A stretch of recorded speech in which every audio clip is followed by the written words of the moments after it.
Welcome to today's video. Today I'm going to teach you a few different ways to stop self-sabotaging yourself. Let's dive in. The success or the failure of a business is coming down like 98% of times to the mindset of the business owner. And so I always say to people, I always ask the question, do you think that if there was a switch just like right on the side of your head in the temple and you could do on and off, and if you clicked it off, it would turn off all of the fear, all of the stories, all of the amygdala, the thing that's bringing the fears into your life, all of your limiting beliefs, and you could flip this little switch and turn all of those things off. Do you think you would be more successful? And it's always a resounding yes, of course, which shows that the people who are in the room, basically all of us, make our lives harder than it needs to be. If we would be more successful if there was a switch, we could turn off our fears and our limiting beliefs and our stories about ourselves. And so today I'm going to talk about those stories, those beliefs, the self-sabotage that we have. And we're going to talk about how you fight for what you don't want and you fight for your insecurities more than the things that you actually want. And I was thinking about this because I had a team member and we were just talking about his life. We were talking about his goals. And I noticed that as he was explaining his life goals to me and what he was working towards, he kept throwing these little teeny tiny reasons why it was going to be hard or why it was going to be difficult for him or why he might not succeed at it. And he was telling me about his goals and what he wanted, but then he had these little things of like, yeah, but it might be hard and why it might not work out. All of the challenges that would pop up, all of the reasons why he wasn't ready, why now wasn't the right time, everything. And I had to stop him like in the middle of it. And I was like, you're not going to hit your goal. And he was like, what? Because I'm the mindset mentor, I'm supposed to be the guy who gets people all excited. That's why I hate being called a motivational speaker, because that's not what I'm here to do. I'm not here to motivate. And so he's like, what do you mean? And I was like, from what I see, if I were to guess your future, and I would put a lot of money down on this, you're not going to hit that goal that you're telling me about. And he's like, okay. I was like, you want to know why? Because you have not given me one really good reason why it's going to work out. You haven't given me any good reason why it's going to work out. But I've been listening to you talk, and you've been telling me all of the obstacles, all of the reasons why it's not going to work out, why now's the right time, why you're not qualified, why you're not ready. You're finding all of the obstacles in your way. And you're telling me about the obstacles, and not once have you told me about the opportunities that are lying in front of you. You're focusing on the obstacles, you're not focusing on the opportunities. And so that's what we tend to do, is we tend to focus on all the obstacles that could be in front of us, and we never focus on the actual opportunity of what could become of us, of our life, of our families, if we do the thing that we ultimately want to do. And if, the way you do one thing is the way you do everything. This isn't something that just happens, in the case of my employee, this isn't something that just happens here. It happens all over in your life. It happens in your relationship. It happens in your bank account. It happens in your mindset. It happens everywhere. And I was like, you've given me 10 to 15 in the past 7 minutes, 10 to 15 small reasons why it might not work out, but not one good reason why it's going to work out. You've basically sold me on why you're not going to succeed. You've sold me on why you're not going to win the race. And you haven't even put your foot on the starting line. And I was like, do you do that often? He's like, yeah, I guess I do. I was like, how's that working for you? He's like, well, not really well. And so it's really important for us to start to be honest with you, he was completely unaware he was doing it. It was very unconscious, subconsciously coming out. And I had to bring it to him and he's like, yeah, I guess I do kind of do that often. And so it tends to be, there's a lot of reasons why this is, but there's a couple of reasons why it happens for most people. The first reason why is because the belief we have in ourselves, which stems from our childhood. It comes from our parents, it comes from other children, it comes from our internal story that we build, after being the worst player on a baseball team and we start telling ourselves, I'm not good enough, I'm the worst. It's all these millions of little teeny tiny events and happenings in our past that build up this personality of who we think we are, this identity of who we think we are. It's not who we are, it's who we think we are. It's our perception of ourselves. And so we have this story and you can, think about it. Some of you guys have had parents that have, and I've heard many stories over the course of my, professional career doing this, where people talk about how their parents talked down to them, about how they weren't smart enough, about how they weren't good enough, about how nobody in our family is athletic, so you won't be either. And there's all these little teeny tiny stories that come from parents that children kind of pick and choose which ones they want, and they kind of take them in, they kind of build them into their own identity. Then there's also other children, there's bullies that, you might have been not really good at sports, and then there was a kid that was in your class that was really good at sports, and he used to make fun of you for not being good at sports, and then you built this internal story of, not being good enough to do anything. Or maybe you fail a class and the kid sitting next to you is kind of a little shitty kid, and he's like, oh, you're stupid. And then you start thinking that you're stupid to yourself. Like this is what happens. And so we build up this whole thing.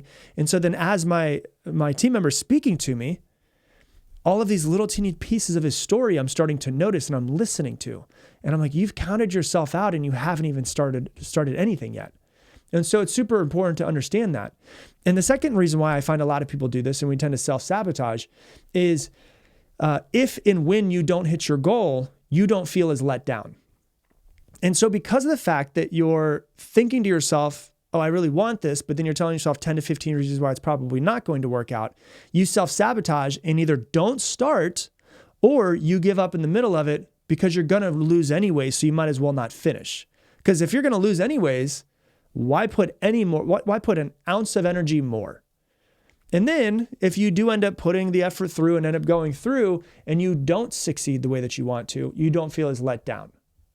So you are like, oh, that's okay, because I knew I was going to, it's hard to get yourself really excited about something and then be let down by it and not have it, right?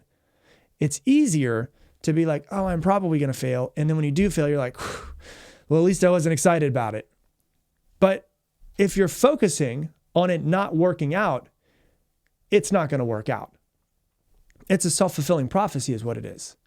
And I don't know about you, but I would rather talk to myself, like talk well to myself and build myself up and get myself excited and try to build my confidence and fail at something than talk down to myself and fail so that I don't feel as let down. At least I didn't feel like shit the entire time I was trying to do it, right? I was building myself, I was trying to get better. So I'd rather talk myself up and fail than talk down to myself and tell myself, oh, it's not going to work out, and then fail and not feel as let down by doing it. Because then you're just beating yourself up the entire time. For most people, you'd rather be miserable and right in your failure than uncomfortable and possibly be wrong and succeed. It's the weirdest thing that I see is that because of the fact that you have failed so many times, you're more comfortable in failure than you are in success. And so you'd rather be miserable and then think you're not going to succeed and then not succeed and you're right about your failure than really uncomfortable for an extended amount of time to go do something you've never done before and possibly be wrong about yourself and succeed at it. It's the craziest thing. And most people don't want to be miserable that are miserable, but it's comfortable. So they go back to the comfort. Even though they don't want to be there, they go back to the comfort. So in this case, I'm sitting down and I'm talking to my team member and I was like, tell me why it's going to work. Tell me about all of the opportunities in front of you. And tell me how it's an amazing opportunity and build this amazing story for me. And he started saying it will work because of this and it will work because of that. And these are the opportunities that are in front of me. But there was like no passion behind it. There's no belief behind it. I could tell that he felt like he was full of shit. And I was like, stop. I was like, I don't believe you. And if I don't believe you, you don't believe you. So stop. And I want you to start over again. I want you to tell me as if you're trying to sell me on why this is going to work with you. Why is this going to work? Make me believe it. Tell me the opportunities. Tell me as if I am an investor and I'm trying to invest into your future. Why is this going to work with you? Like, sell me on this opportunity. It's going to work because of this, and it's going to work because of that. It's a great opportunity because of this, because of that. And you have to understand, everything as he started to actually talk about it and start to talk about it, he started believing in it more and he started believing in it more. And as he started believing in it more, his tonality changed and his body language changed. Everything about him changed because he actually started speaking it into existence, started believing it. And as he started believing it, he started getting more excited. Then his body language changed. He started to sit up a little bit more. His hands started moving more. And I was like, does that feel different for you? His exact answer was, I literally feel different in my body. So what would your life be like if you went and looked at everything through the lens of opportunity, not the lens of obstacles. All too often I see people fighting for reasons why they will not succeed. I see people all over the world fight for their insecurities. I've told the story before on the podcast, but years ago I ran an event for all business owners.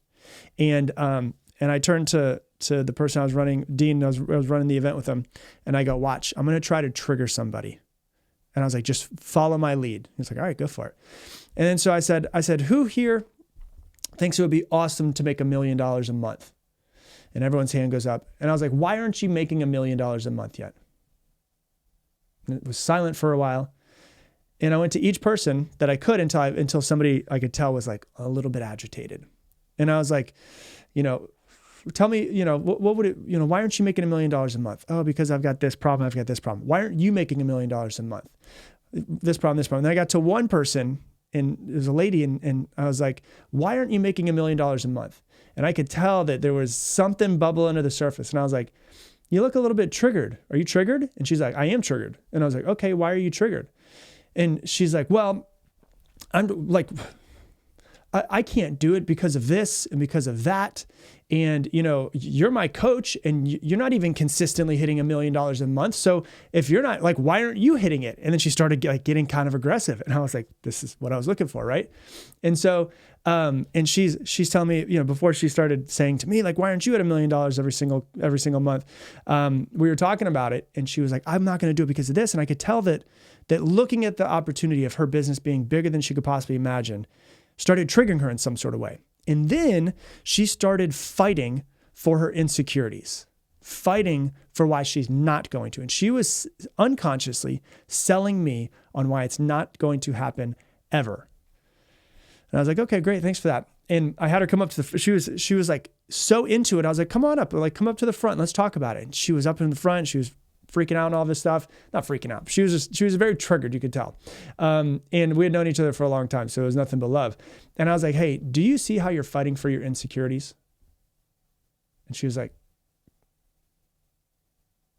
I guess. And I was like, when I asked you, why aren't you making $1 million a month? You started aggressively telling me, like, you tell in your body language and your tonality, all of this.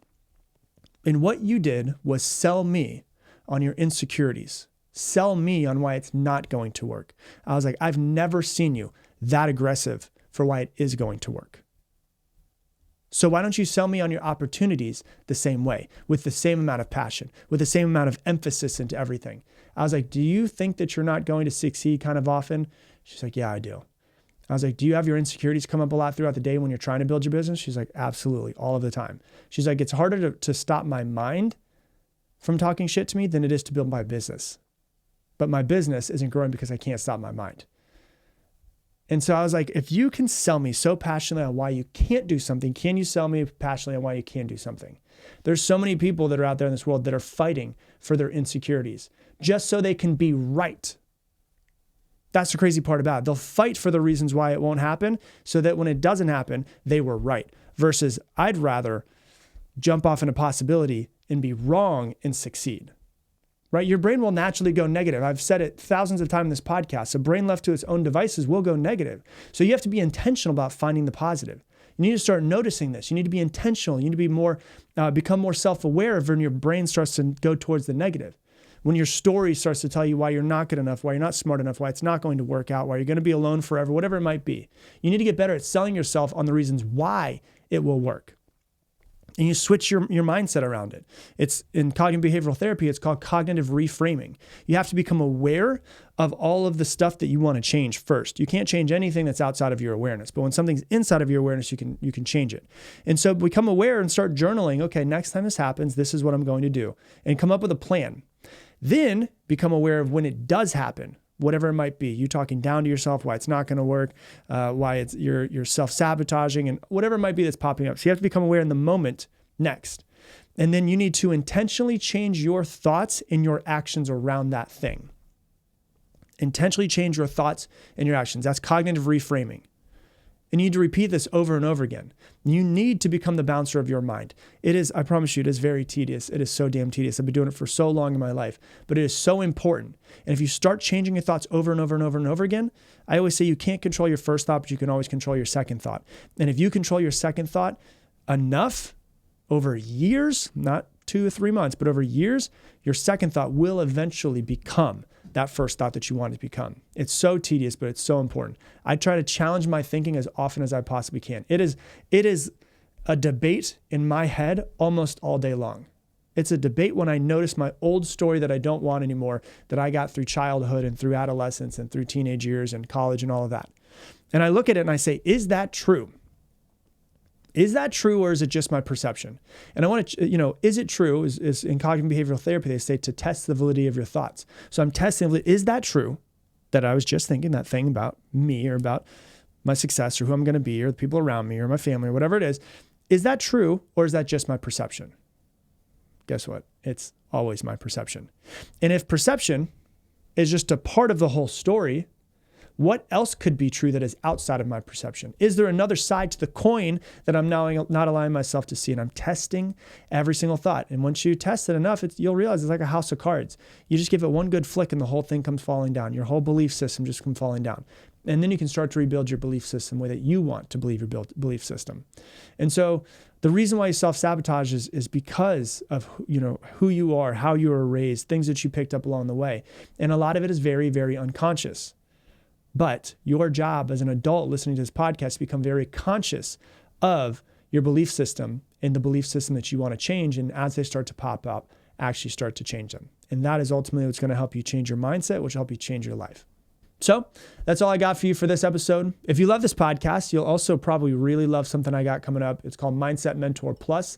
I have an actual community that I'm building and a program that I'm building that is going to help you fully integrate every single one of these episodes. So you're not just listening to it passively, but you're actually integrating every single episode into your life. And so inside of Mindset Mentor Plus, it's going to come, every single episode is going to come with detailed worksheets to help you learn more about the subject, get more detailed on the subject. There's going to be journaling questions to help you take that subject and the thing that we spoke about in the podcast, put it into your life to help you start to become more aware of yourself. There's going to be assignments for how you could take that episode and change things in your life to help you actively engage in your life.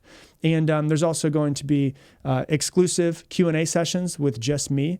There's going to be access to an entire community of Mindset Mentor listeners so you can connect with other weird people like you and I who are interested in improving their lives and trying to get better. And for most of you, it's going to be less than you spend on coffee every single month. And the people who are the founding members will actually get a discount. So if you want to sign up for the waitlist to be the first to learn about it, go to mindsetwaitlist.com to learn more about it. And we will email you before we announce it on the podcast so that you can get access to the discount. So once again, it's mindsetwaitlist.com. And with that, I'm going to leave you the same way I leave you every single episode. Make it your mission to make somebody else's day better. I appreciate you, and I hope that you have an amazing day.